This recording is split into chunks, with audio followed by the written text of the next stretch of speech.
Crews attack a challenging grass fire south of Eden Valley. It was a couple acres in size and being pushed by some strong winds and dry conditions. Human remains are found in a burnt-out vehicle after the blaze is finally extinguished.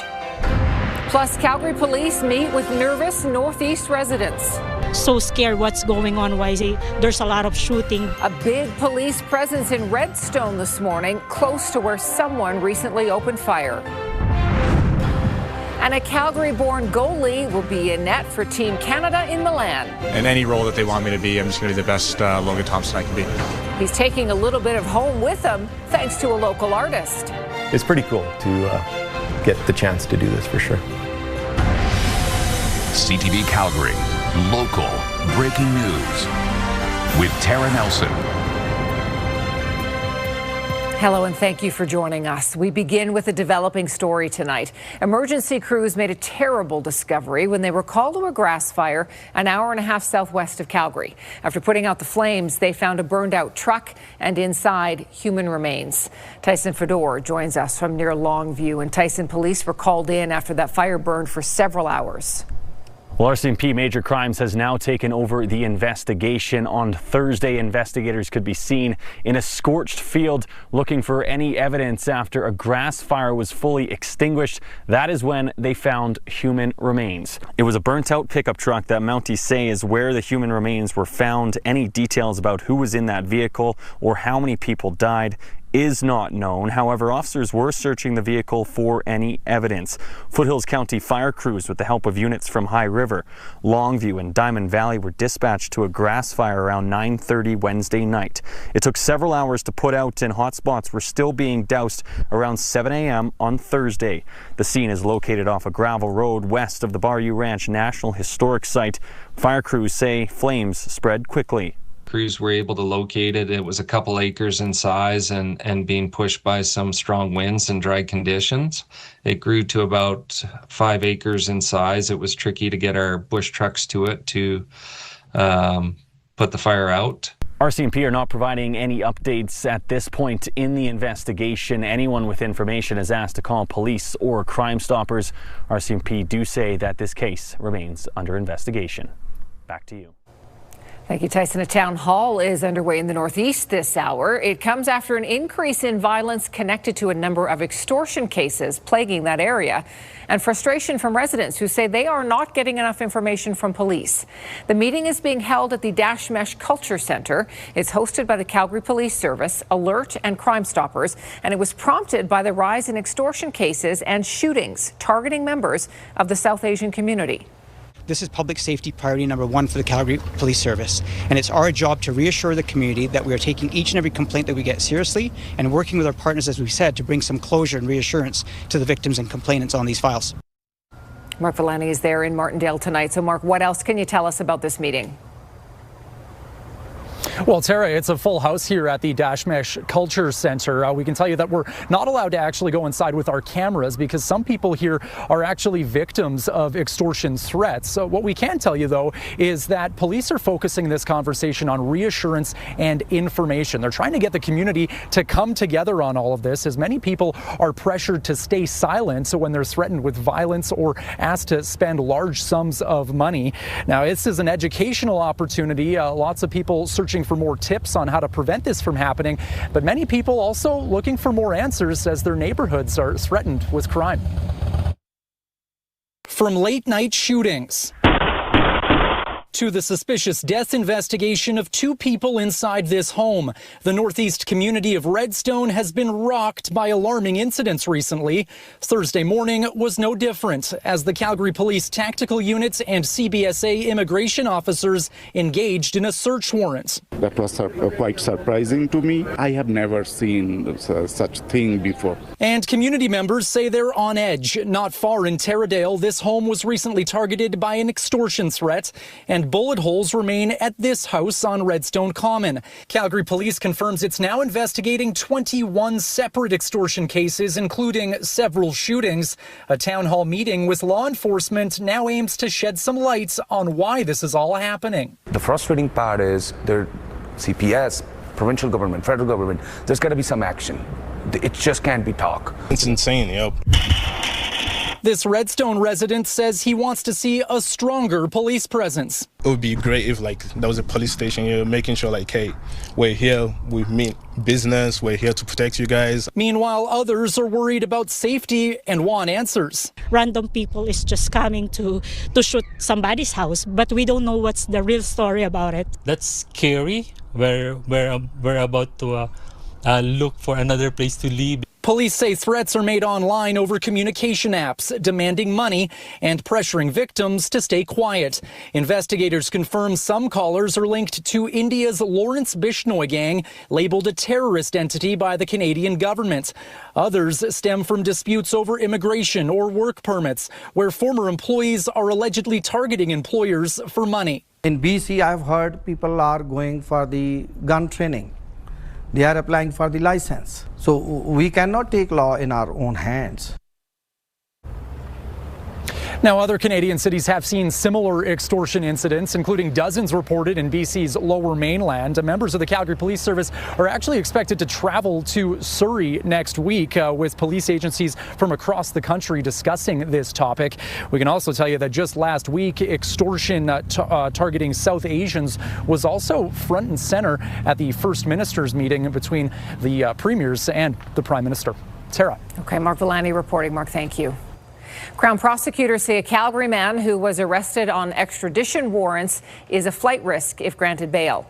Alistair Chapman was arrested in an investigation into the drug trafficking organization allegedly run by Ryan Wedding. The former Team Canada Olympic snowboarder turned fugitive has been arrested by the FBI. A federal Crown lawyer says Chapman is a loyal soldier and a flight risk if granted bail.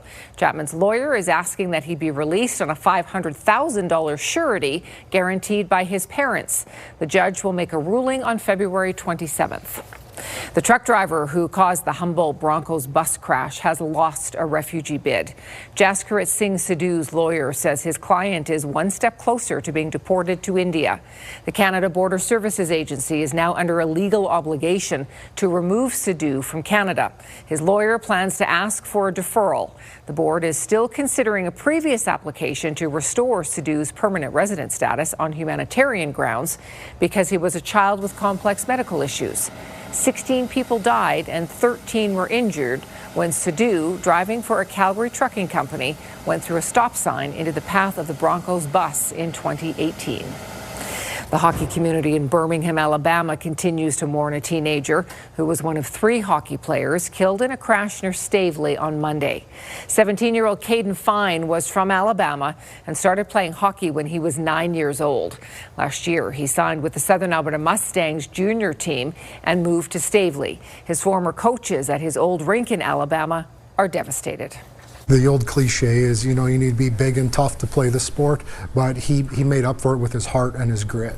He knew that he was smaller, but that didn't stop him, and it actually probably propelled him and drove him to where he was fearless. It's a small hockey community here, and all the kids play with each other right when they start playing, maybe as young as 5, right? So they get to know each other really, really well and spend a lot of time on the road in hotels and things like that. So I know all the kids that involved are hit pretty hard with the news. Caden leaves behind an older sister and a younger brother. JJ Wright and Cameron Casorso, both 18 from Kamloops, also died when their car collided with a semi hauling gravel. They were heading to practice at the time. A child was taken to Children's Hospital in stable, non-life-threatening condition when a car slammed into a school bus this afternoon. It happened around 4 o'clock on Anderson Road and Deerfoot Trail Southeast. EMS says the young person driving the car was also taken to the Children's Hospital with minor injuries. You're watching CTV News, Calgary. Calgary's busy construction industry is good news for homebuyers. The city set another record for housing starts last year, and a lot of supply is coming to market. Jordan Canagan reports. Calgary is in a home construction boom, and it's helped create a lot of options for where people can live. We had 28,000 occupancies last year. In a normal year, we'd have 13 to 14,000. We're talking over double in 1 year.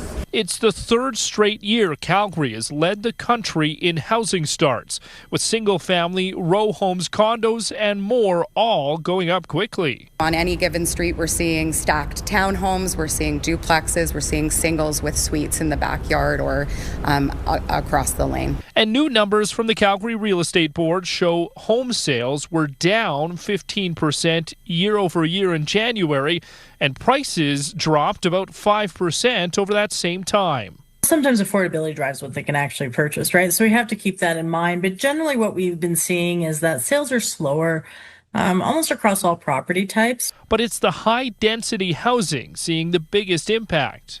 Apartment and row-style units, and those segments of the market are actually seeing a little bit more supply than demand at the moment. So that's causing some downward pressure on pricing in the resale market. Only about 2,800 homes have been as a result of blanket rezoning in the last 18 months, and Council is set to decide whether to repeal that strategy. Council wanted to have a conversation about blanket rezoning because it just didn't work in its current form. And I think you heard many members of administration, things change. And Jordan joins us from the Southwest tonight with more. Jordan, the city is seeing more balance when it comes to where the homes are going up. It is, Tara, and one of the big parts of the home strategy that was passed just about 3 years ago was to try to bring more balance as to where some of those new homes are being built in Calgary. In 2024, about 3/4 of the new homes were being built in new communities such as this one. It was a little more even split last year, though. About 57% of the new homes that came online came in new communities, while 43% came in communities that were already developed. Now, a small part of that is due to the blanket rezoning, and councillors will debate whether to get rid of that part of the strategy after a public hearing happens on March 23rd. Tara? Okay, Jordan, thank you. The warm winter streak continues. Many people were out enjoying the sunny spring-like day, but this heat is impacting some people's plans and causing some concerning trends in Calgary and other parts of southern Alberta. Alicia Fieldberg joins us from Eau Claire tonight. And Alicia, that lagoon isn't getting any use. Tara, it's not getting any use. I have seen 0 people on skates and many people in shorts, including 5 within the last minute here. This lagoon right here, the ice was listed as open on the city's website early this morning, but now it's a sloppy mess. It's closed, and that is going to affect part of the Chinook Blast Festival, which is set to take place here tomorrow. That's just one of the impacts of this long stretch of warm weather we've been having.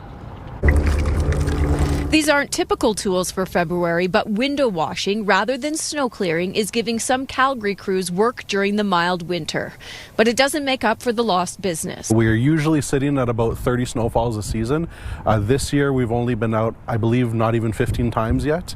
As weird as it sounds, they're hoping for more snow for the rest of the season. The weather is so warm, Calgary Zoo Wilder Institute canceled the outdoor penguin walk Thursday. The spring-like temperatures are confusing to some other animals.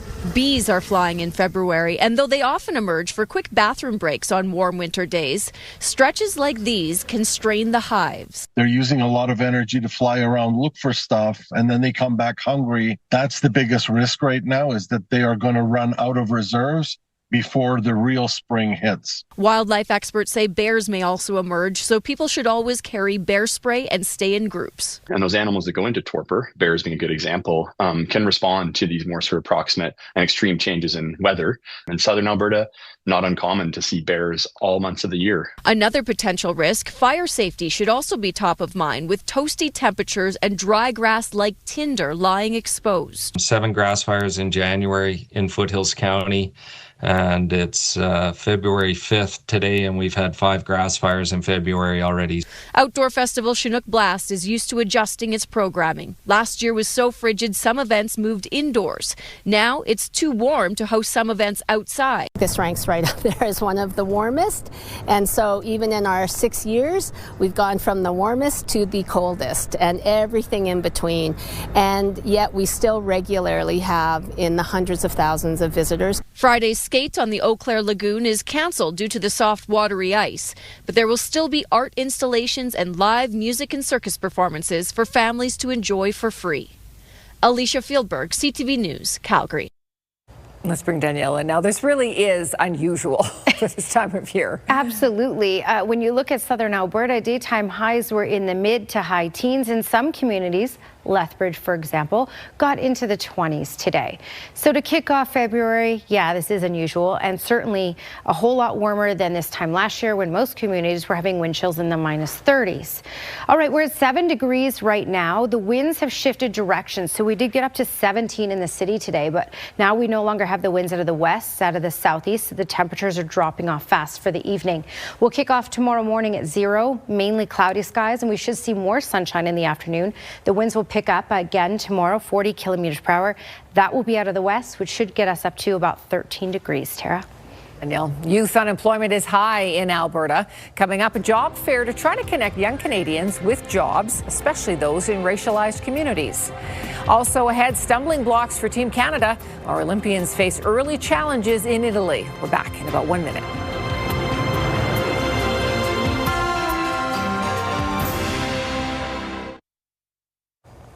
Some setbacks already for some members of Team Canada gearing up to chase gold at the Winter Olympics in Milan. Today's women's hockey game was postponed, and some events will go ahead, but without star athletes. CTV's Heather Butts is in Milan with 1 day to go until the opening ceremony. An alarming image of Mark McMorris following a crash yesterday in training. The 32-year-old three-time Olympic medalist confirming he hit his head and will not compete in the big air competition.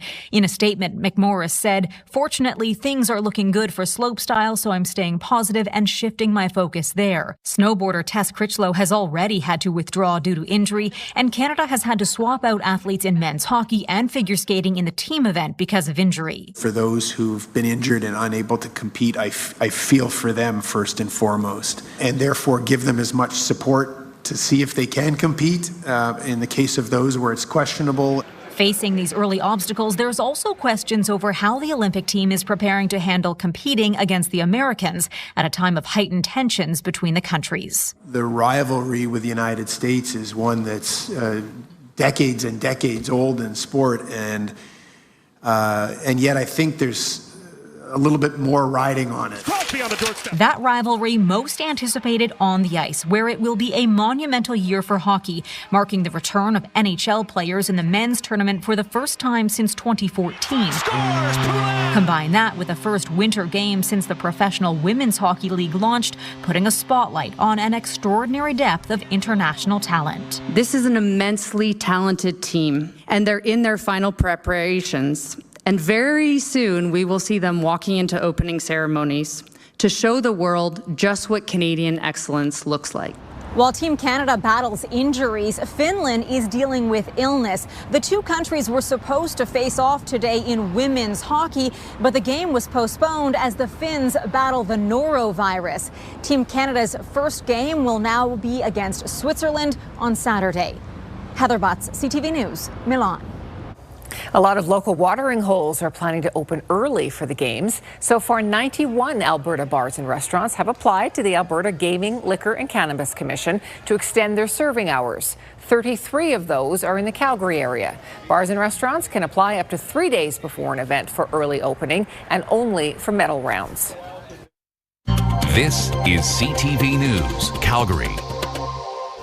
Well, back to our nice weather. Have we broken any records? Yes, we sure did. In fact, 23 yesterday.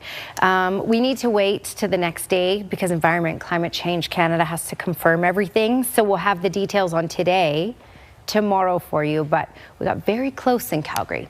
All right, just to backtrack a little bit. So this is February 4th. 23 communities broke records. Here's a couple to show you here. Brooks area got to 18.5, shattered the old record of 11.7. Crow's Nest area got to 13.1, almost 18 in Medicine Hat yesterday, 16, just above 16 in the Pincher Creek area and Waterton Park area, 15.2. So a lot of broken records yesterday. Today was even warmer, so even more broken records likely, and I'm not sure why this graphic is zoomed in like this, but I think you get the point. We got to 20 degrees in Lethbridge today and 17 in Calgary. We actually got to 17.1 in Calgary. It looks like the record is 17.4. So that'll be interesting to see. We came close enough. If we didn't break it, sure, close enough in the city today. 15 was the high in Brooks, 16 was the high in Medicine Hat. And here's a look at temperatures right now. Why have we dropped off so fast? We've dropped off so fast because the wind direction has changed. So we had winds out of the west for most communities today, and that's what got us into the teens and even for Lethbridge into the 20s. But now we have winds out of the east and southeast in all different directions, and we're going to even switch to northerly winds at some point tonight. So we're already down to 7 degrees in Calgary, 5 in Lethbridge, and 6 in Medicine Hat. When we look at the upper air analysis, the key thing to look at is, well, in the green here, that's the jet stream. Right now, all the way up in the territory, strong ridge of high pressure in place, big push of air from the south, and those westerly winds, all these things warming us up. The jet stream's going to slump to the south, though, and we'll notice a difference starting Saturday. It will still be warm, will still be above freezing and above normal for the next 10 days, but we are looking at temperatures slightly cooling, so they won't be as warm come the weekend. And as this jet stream shifts to the south, so does all this activity. So we have the chance of this cloud cover and even some isolated showers moving in by Saturday, later in the morning and early afternoon. So I'll show you that. We'll pump this through to Saturday, 11 a.m. There's that chance of showers along the QE2, Calgary down Highway 2. Nothing significant, but definitely a change in the weather pattern and not as bright as it was today. Longer range forecast, 13 degrees for tomorrow, winds in the afternoon gusting 40 kilometers per hour, 9 degrees by Saturday, and then 8 by Sunday. It is a tough time to be looking for work if you're a youth. Many young people are struggling to find entry-level positions. And according to the Immigrant Education Society, it is even harder for racialized youth. Today, the Newcomer Centre held a job fair to provide those seeking work with a little bit of hope. Tyler Barrow has more. 20-year-old Angelica Vidal has applied to 200 jobs in the last year, resulting in a total of 3 interviews. I did not think it would be this difficult for an entry level. Like, they're mostly looking for experiences for an entry level. Every day is spent on the job hunt. On Thursday, she hit up Immigrant Education Society's Employer Appreciation and Youth Networking event. Oh, you have admin position for entry level? Yes. The job fair at the Genesis Centre welcomed hundreds of people, connecting them with 24 employers in law, finance, security, construction, and automotive fields. The juicy group of companies is looking to fill entry-level positions and also hand out advice. If someone doesn't call you back, pick up the phone, call the company, ask them if maybe they overlooked your resume. Youth are facing an uphill battle. The provincial unemployment rate sits at 14.5%, above the national average, according to Stats Canada. Youth are just competing with themselves.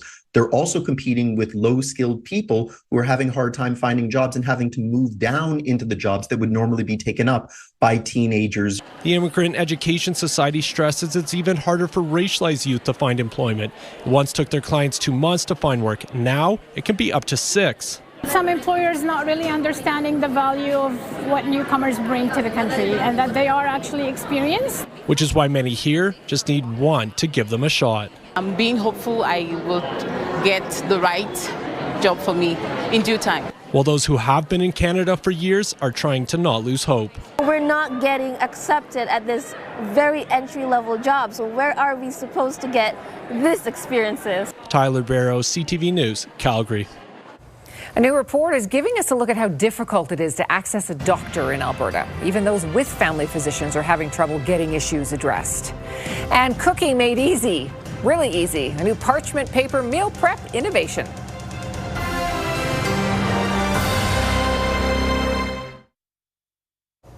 Nearly half of Albertans have either no family doctor or have trouble accessing one. That's according to a new Angus Reid survey. We spoke with a woman who says she's been without a regular family doctor for years, and it could prevent her from being able to access AISH benefits. CTV's Connor Hogg explains. Leanne Grenier is one of the 31% of Albertans without easy access to a doctor. I'm asking questions like, How long does it take to get in for an urgent appointment? How long does it take to make a standard appointment? I'd like to be able to see my doctor within a week of calling if I have an acute thing. Grenier has chronic health problems. She's on AISH, and while she has a family doctor, finding one for the long term has been difficult due to physicians retiring, moving, or not getting the care she needs.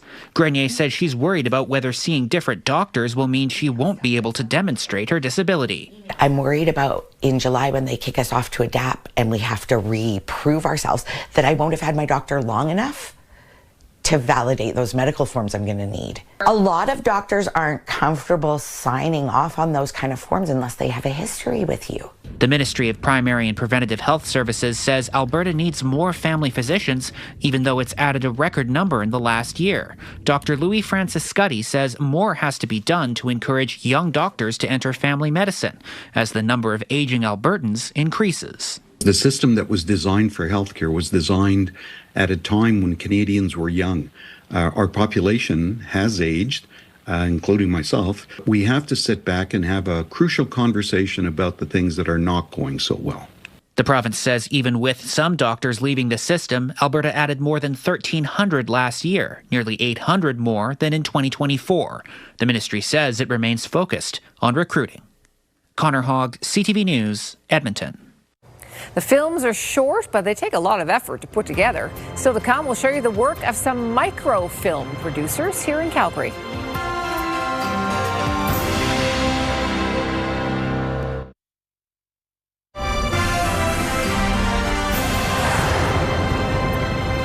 The Workland Centre celebrates a variety of art forms, and right now it's hosting 3 filmmakers in its micro cinema. They've created short productions using animation, stop motion, and live action as a way to share their creativity with anyone who's passing by. Kevin Fleming explains. She always has a project on the go. Layla Blue is a filmmaker. She sees the movie in her mind, and from there she crafts the script and storyboard. Ever since I was a kid, I wanted to be an actor, and my mom sent me to acting school. And as I've gotten older, I've kind of wanted to transition and start making my own stories and not just tell other people's stories. Her film makes fun of the skincare industry. Flow is the name of it, and it's 3.5 minutes long and took over a year to produce using animation, stop motion, and live action. Stop motion is individual pictures. I think the stop motion portion in Flow is over 500 photos put together to create that animation, so that took a long time. And then the live action took like a day. The films are shown for free in the public spaces of Workland Centre. It's just a very engaging space. The screens are up high. They sort of force you to look and engage with them, but they encompass the space with sound and these beautiful, striking visuals, and also the stories. They're very dynamic stories with dynamic characters. Mai Mosaver began painting at a young age and is a self-taught animator. This is her first time seeing her film in the micro cinema at the centre. Holding a moment is about slowing down and being present. It is about reconnecting with the living world and the nature. Mosaver says all the plants seen in the animation are paintings of her house plants. It was my first time experimenting with watercolor in animation, so it's frame by frame, painted, and then I used digital drawing to go over them and add some line drawings over it. The artists say this is the perfect venue to show their films. Kevin Fleming, CTV News, Calgary. So neat. These films will be shown in the micro cinema until April 15th, and then new films every 3 months. We have more information on our website. Okay, well, for anybody who doesn't know how to cook, don't worry, IKEA has you covered. IKEA Canada found a new way to simplify cooking and once again created a market sensation. These geniuses designed a line of recipes that you don't need to read. The recipe is printed directly on parchment paper in picture form. This is real. This is so clever. It's called fill in the blank recipes. So cooking is as easy as matching the ingredients to the pictures, putting it on the parchment paper, and then you fold it into a little parcel, throw it in the oven, and it steams in its own juices. Wow. This was part of an IKEA Canada kitchen event in Toronto. And the best part, no cleanup. You eat it, and then you throw the paper away. It cooks in the paper. I'm just going to say those guys are brilliant. They are brilliant. I'm just going to say that. Yeah. Also, now I have no excuse. Truly. If you could get one of these recipes printed out, and all you have to do is put the food on the piece of paper, there's no excuse. Okay. Well, this recipe has fewer ingredients, but it requires a little more elbow grease.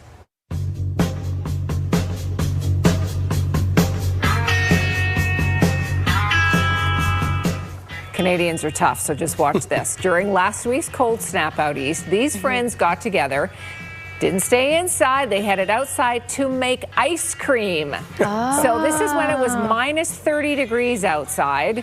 Takes a little while. I wasn't kidding when I said it takes some elbow grease. Yeah. You got to work it, but they ended up with ice cream cones that they could then enjoy outside. That looks so yummy. It would taste so good. So good. Also, We're you're used not to seeing the eggs at the Stampede. Yeah. On the concrete. That's great.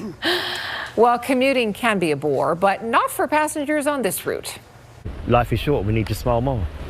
And so that's what it's about now. It's come from being my therapy to everybody's therapy. So this is Ricky. He's a double-decker bus driver in London. While on his route, he pulls out his bubble gun to add a little bit of levity for drivers passing by and for all of his riders. He blesses his bus with bubbles before he heads out on his route every day, and then he just makes everybody smile as he goes by. Well, I mean, why not get creative? Why not? You know? And for all those people late running for the bus, at least you've got bubbles. Yeah, you can't help but laugh. Well, how much does the Calgary Stampede contribute to the city's economy? A new study has come up with some big numbers. We'll break it down for you just ahead.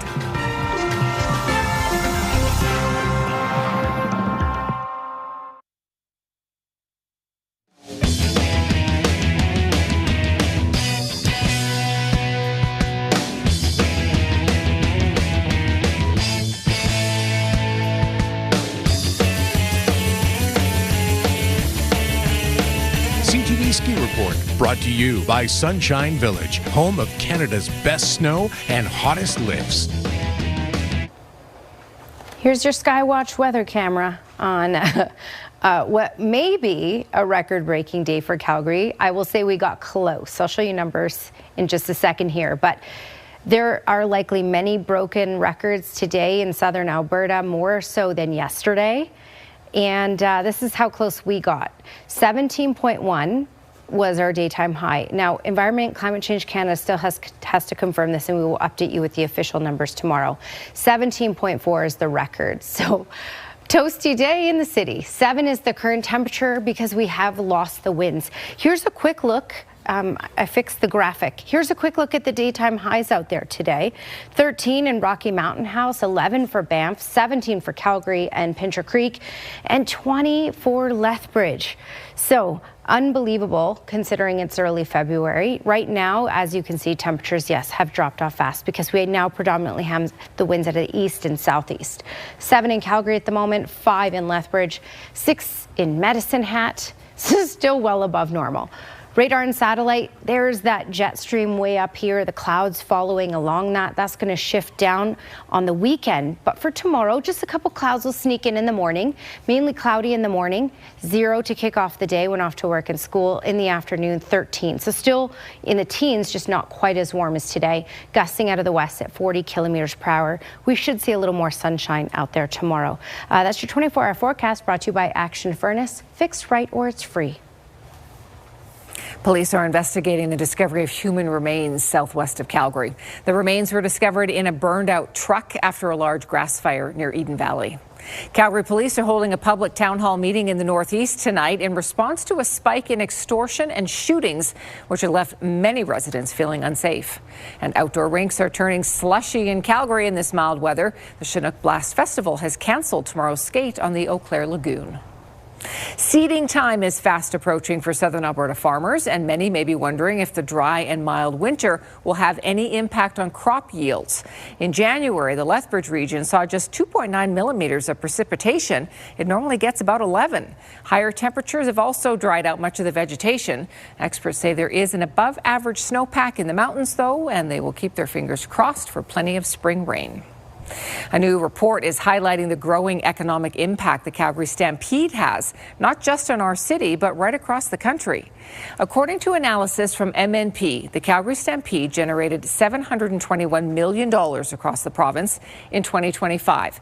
That is a 33% increase from the last time a report was done in 2019.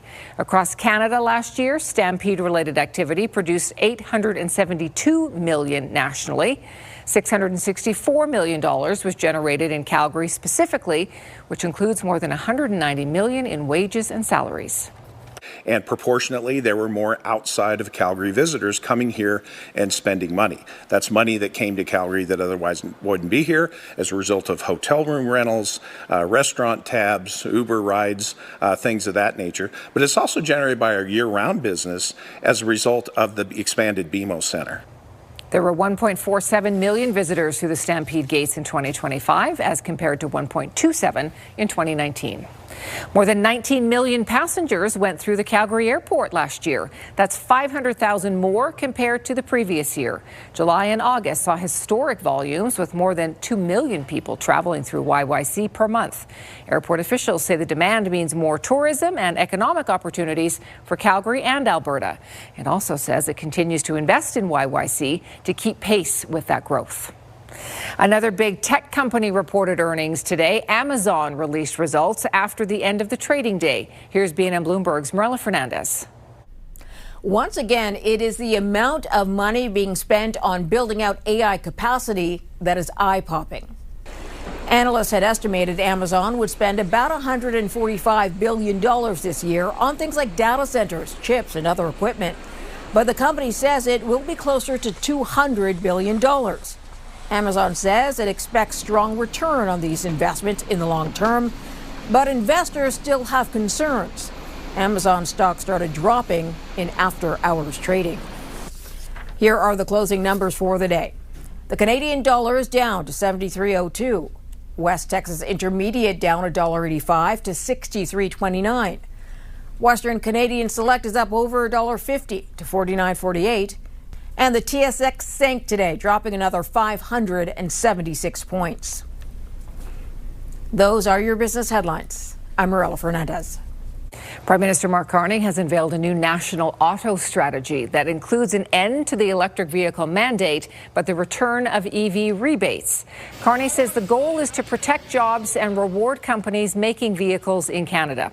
Starting February 16th, consumers who purchase an electric vehicle will be eligible for a new rebate. The government is offering purchase or lease incentives up to $5,000 for fully electric vehicles and up to $2,500 for plug-in hybrid models. The rebate will not apply to Chinese EVs. A Calgary goaltender is representing Team Canada at the Olympics, and his locally made mask is representing his hometown. Glenn has that story for us coming up.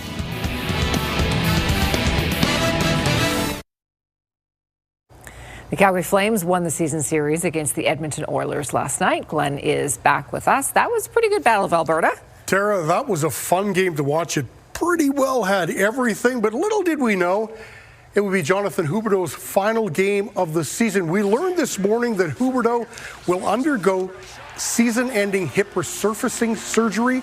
The procedure will be performed in March with the Calgary Flames medical team and specialists. Huberdeau is expected to make a full recovery in time to start the 2026-27 season.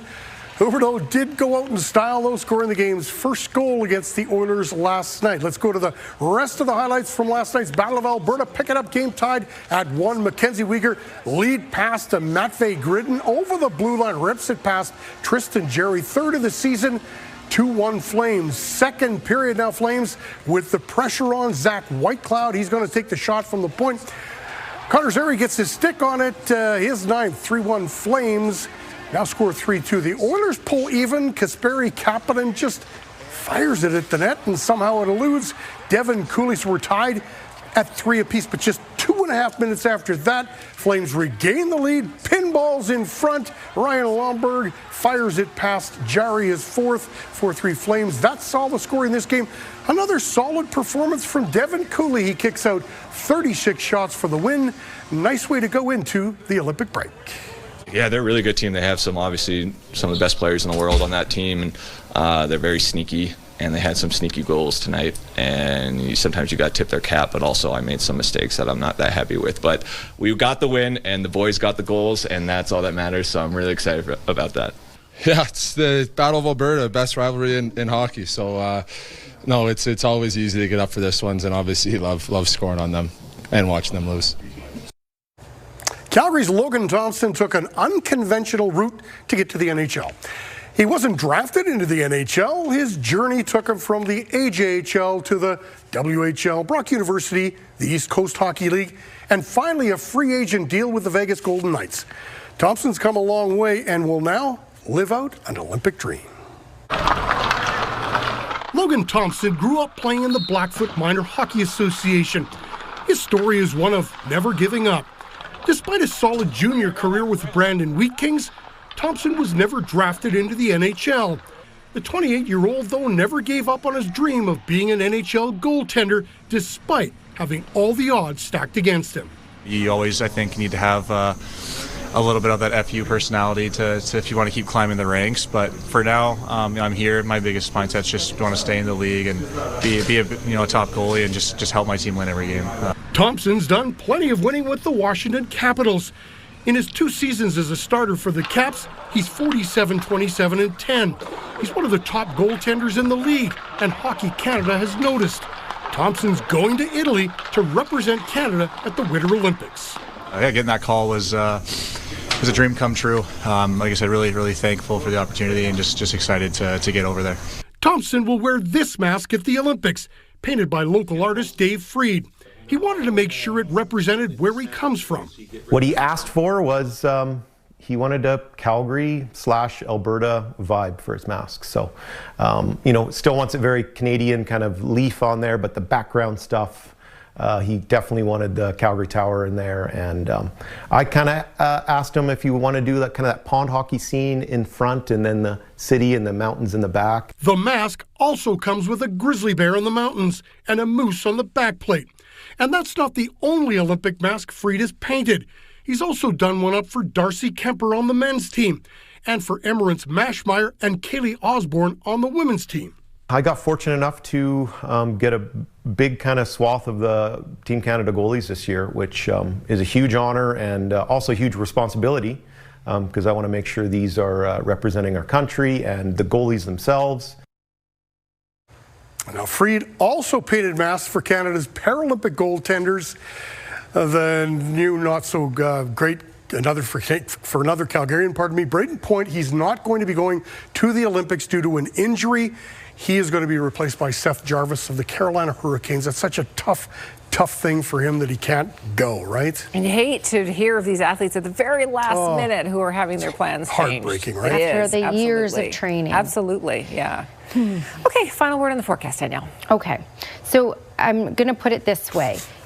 It will still be warm for the rest of this week, just not as warm as today. Today we got to 17, tomorrow 13, with winds gusting out of the west 40 kilometers per hour in the afternoon. More cloud cover on Saturday, small chance of an isolated shower, and a high of 9 and 8 for Sunday. So again, still very warm. A normal high is -1 for this time of year. That's your Action Furnace 5-day forecast. Okay, Graham Bond sent this one in. Weather window brought to you by Lux Windows and Doors, crafting quality windows and doors for your style, budget, and Alberta's climate. And thank you, Graham, for sending this in because this is a fantastic picture, but also a great reminder of why it's important to stay away from the rivers and lakes right now. Good point. Very unstable. Thanks for your company tonight. Have a great evening. We'll see you again tomorrow.